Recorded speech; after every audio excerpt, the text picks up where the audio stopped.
Olá, paz e bem, bem-vindo você, nosso irmão e nossa irmã, que vai chegando nessa tarde de sábado para o nosso encontro de partilha e reflexão do Evangelho do final de semana. Esse domingo é o quinto domingo, é o sexto domingo do tempo da Páscoa. Nós temos feito esse caminho já desde o tempo da Quaresma, e nesse tempo pascal nós andamos pelos textos da ressurreição. Depois, o primeiro texto que nós vimos que não era um texto de encontro com o ressuscitado, era o encontro de João 10, Jesus se dizendo a porta e o pastor por excelência, o pastor ideal, o pastor exemplar. Na semana passada nós entramos no capítulo 14 de João, em que Jesus se dizia o caminho, a verdade e a vida, e nós refletimos um pouco sobre o que isso significa. E nesse sexto domingo do tempo da Páscoa, nós continuamos lendo o capítulo 14 de João. Lá nós tínhamos lido 14, 1 a 12, ou 1 a 11, não me lembro bem.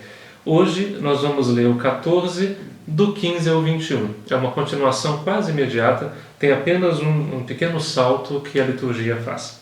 Então, o texto que nós vamos ler é este. Lembrem-se que nós estamos continuando aquele discurso de Jesus com os seus, aquela conversa íntima, profunda, naquela noite, uma conversa que vara a noite adentro, depois da ceia, depois que ele lavou os pés dos seus discípulos, depois que ele anunciou a traição de Judas e depois que Judas sai da sala, era noite, fala João, e aí Jesus começa um diálogo longo que vai o capítulo 14 inteiro, e depois nós vimos que do 15 ao 17 também é uma continuação posterior, mas uma continuação desse grande diálogo que funciona como uma espécie de resumo do Evangelho de João e do ensinamento de Jesus, porque na verdade é um diálogo de capitulação, é um diálogo de herança de Jesus para os seus discípulos. E é nesse diálogo, noite adentro, que nós seguimos.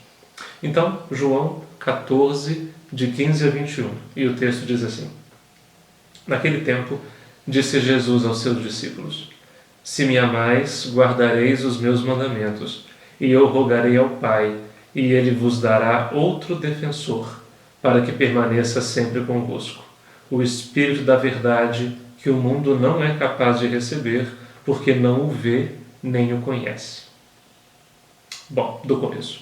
Naquele tempo, disse Jesus aos seus discípulos, já vimos, é aquela introdução que é litúrgica, ela não faz parte do texto. O texto, Jesus vinha falando caminho, verdade, vida, guardar o seu mandamento, e aí vem em seguida já: Se me amais, guardareis os meus mandamentos.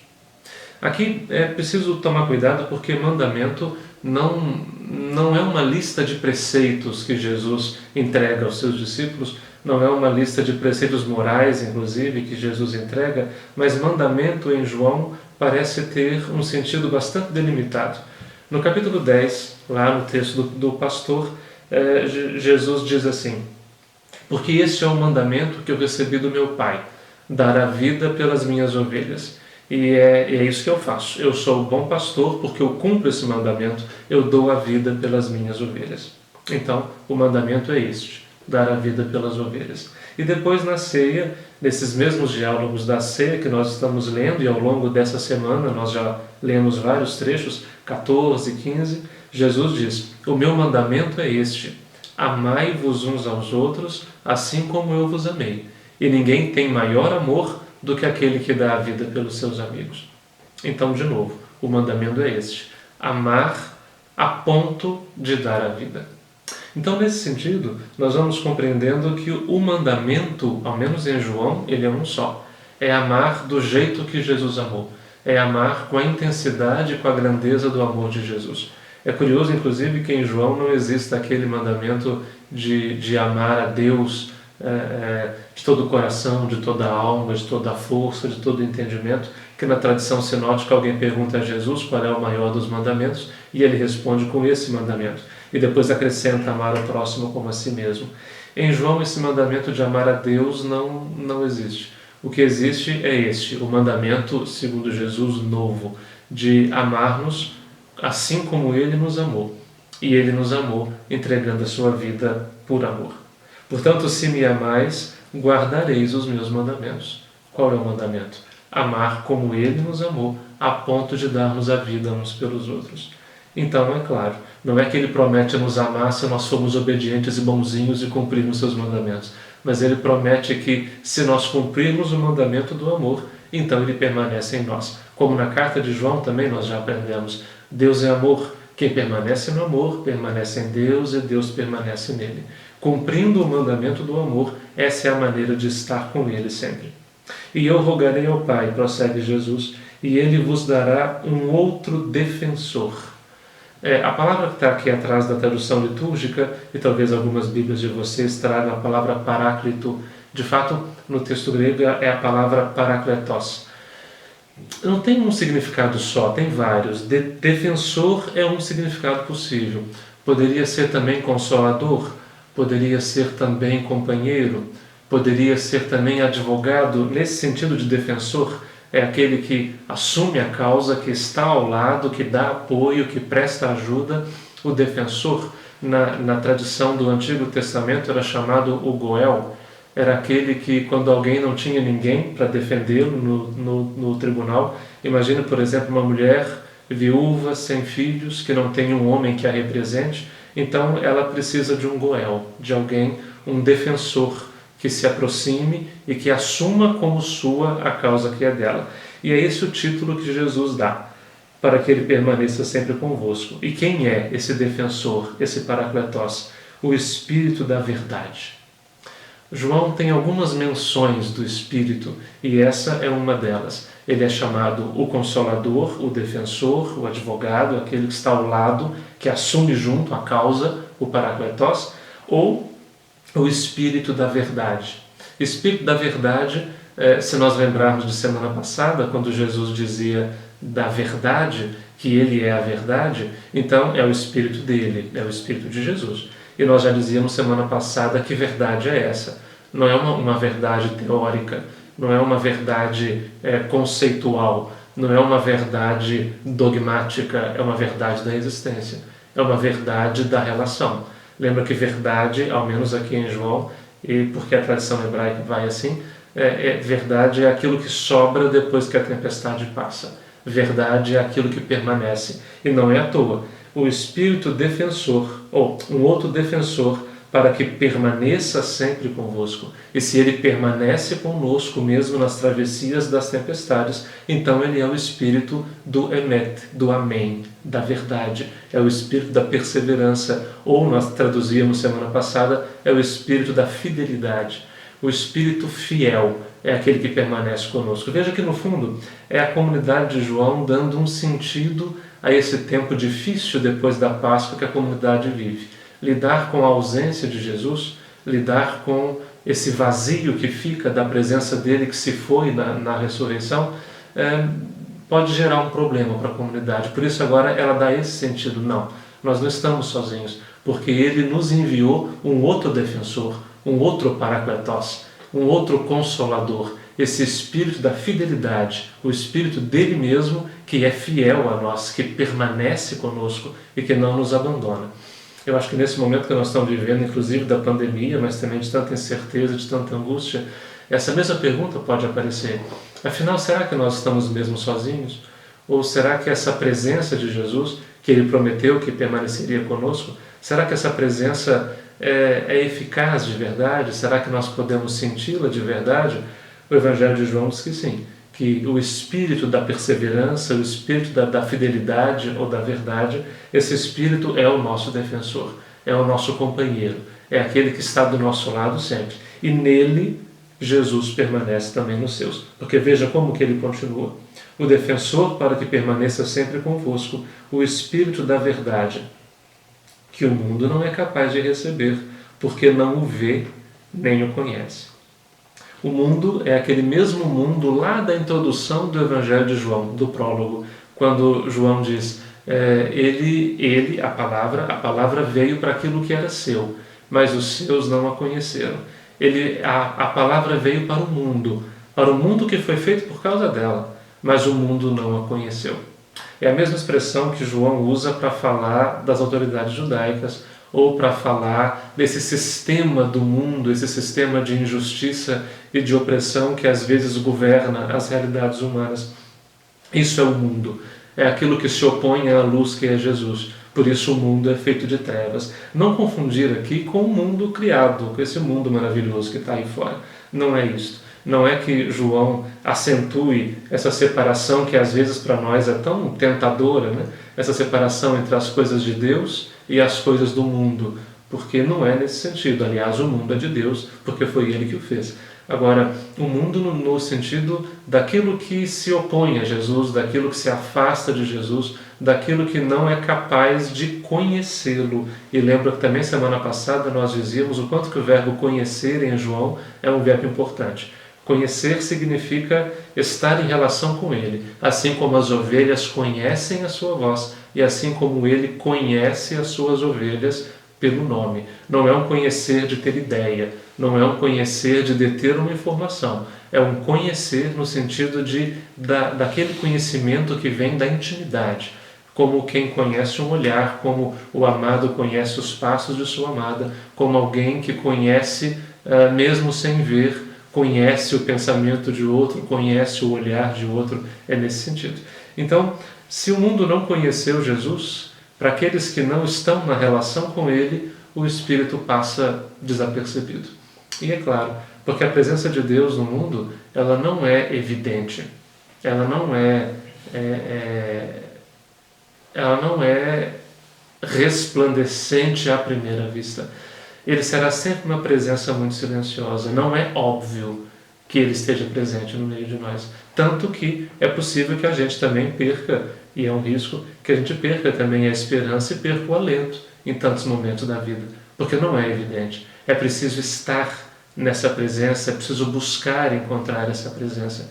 A gente sabe disso, por exemplo, numa relação em que alguém ama e o outro não sabe ainda que é amado. Não é isso que acontece? Aquele que ama tem o amor diante dos olhos e para aquele que ama é evidente. Para o outro que não sabe ou que não ama, tudo aquilo passa desapercebido, porque não é óbvio. É preciso entrar na relação de amor para poder compreender e reconhecer os sinais que o amor deixa no nosso caminho. Aqui é a mesma coisa. É o Espírito da verdade. Agora, o mundo que rejeitou Jesus, o mundo que rejeita Jesus, ou aquelas realidades que em nós se opõem e se esforçam por fugir dessa presença de Jesus, para essas realidades humanas, a presença de Deus no mundo é silenciosa demais para ser vista, é excelente demais para ser crida e por isso não vê e não conhece. Interessante o valor que o verbo ver tem em João.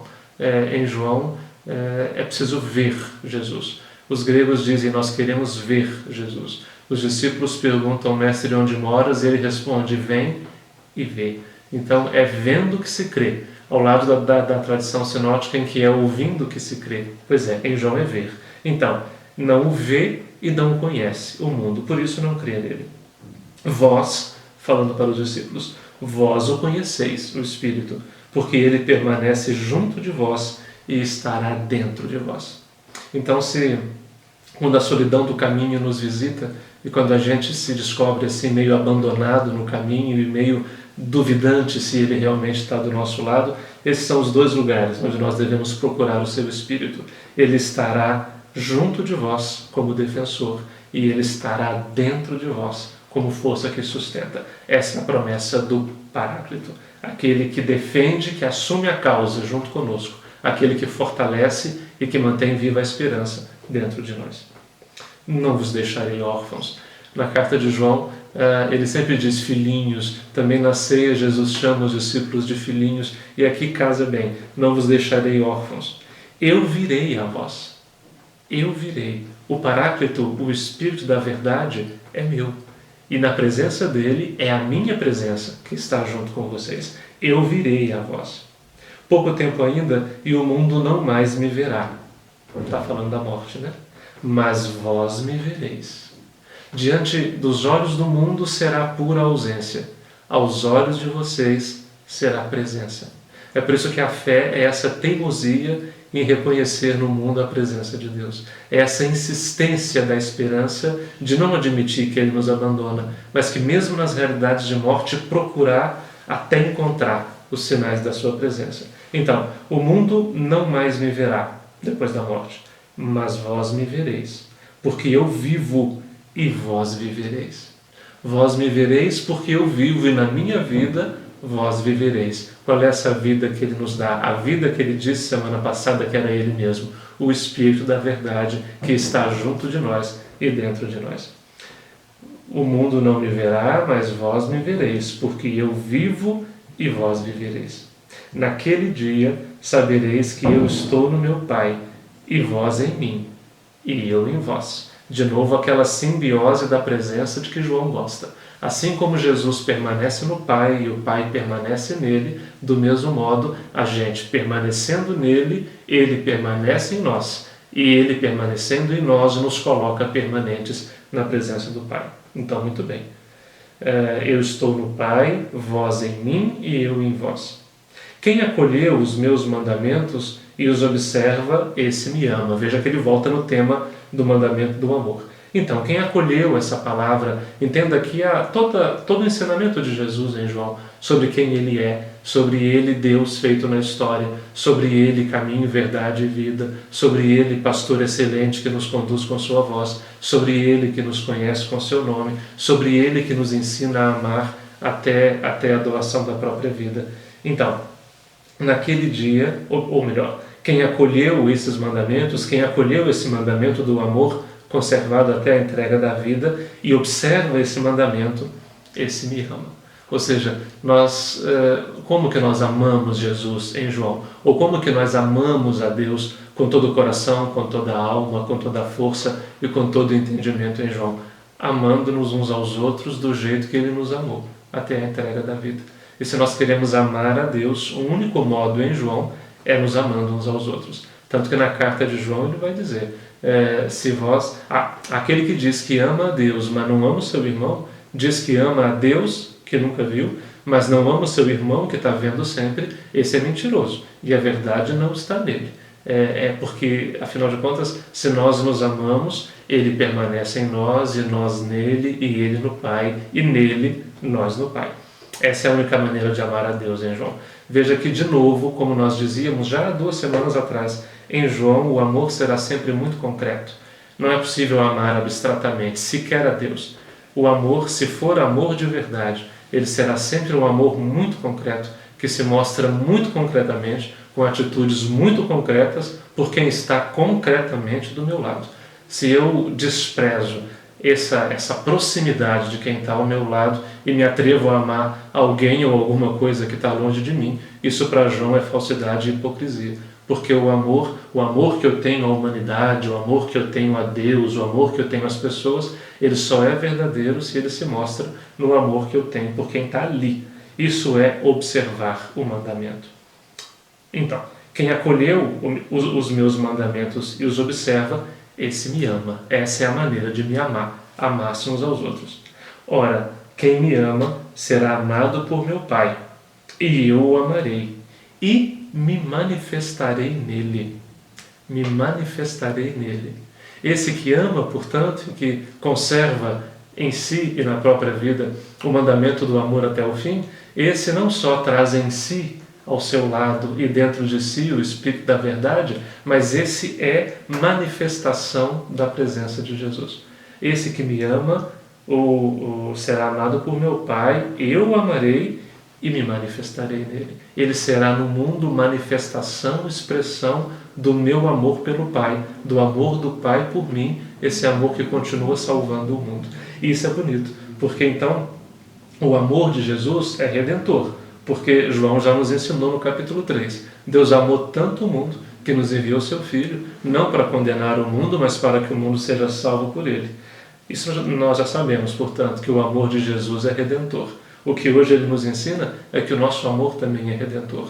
E cada vez que a gente se atreve e se aventura a manter vivo na nossa vida esse mandamento do amor conservado até o fim, com esse amor nós estamos continuando a redenção e a salvação do mundo. E a gente sabe disso. Quantas coisas na nossa vida que já estiveram à beira de ser abandonadas, de ser mortas, de ser entregues, de ser deixadas de lado, e por causa do amor não foram. E o amor, de novo, mesmo estando fechadas as portas da nossa vida, o amor entrou e nos mudou desde dentro e nos tornou de novo abertos e capazes de acolher, de compreender e de amar. O amor salva. Salva a gente que ama. salva aquele que é amado por nós, salva aquele que se deixa tocar e que se deixa conservar e convencer pelo amor. O amor salva aquelas realidades aparentemente sem jeito do mundo, porque cada vez que a gente ama, é Ele que se manifesta em nós e que continua salvando e se entregando no nosso amor também, que se entrega. Que caminhando já para o fim desse tempo pascal, daqui a pouco vem a festa da Ascensão, na semana que vem, que a gente possa se convencer da verdade desse Espírito que habita em nós, esse Espírito que nos torna capazes de cumprir o mandamento de Jesus até o fim, de conservar vivo o amor até a entrega da vida se necessário.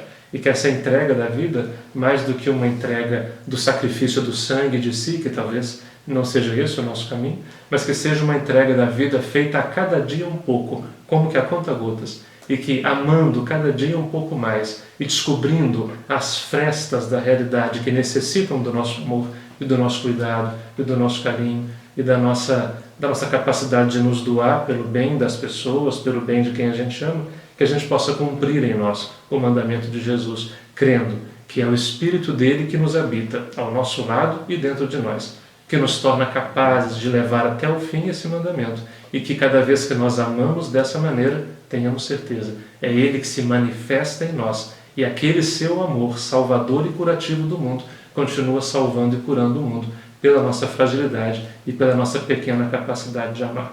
Que o Espírito ressuscitado nos acompanhe nesse empreendimento de amor e que possamos juntos amar o suficiente para que esse amor de Jesus possa ser o verdadeiro Espírito que nos habita e que mantém firmes nossos passos e abertos nossos olhos às dores do mundo, sobretudo nesse nosso momento que nós vivemos. Paz e bem.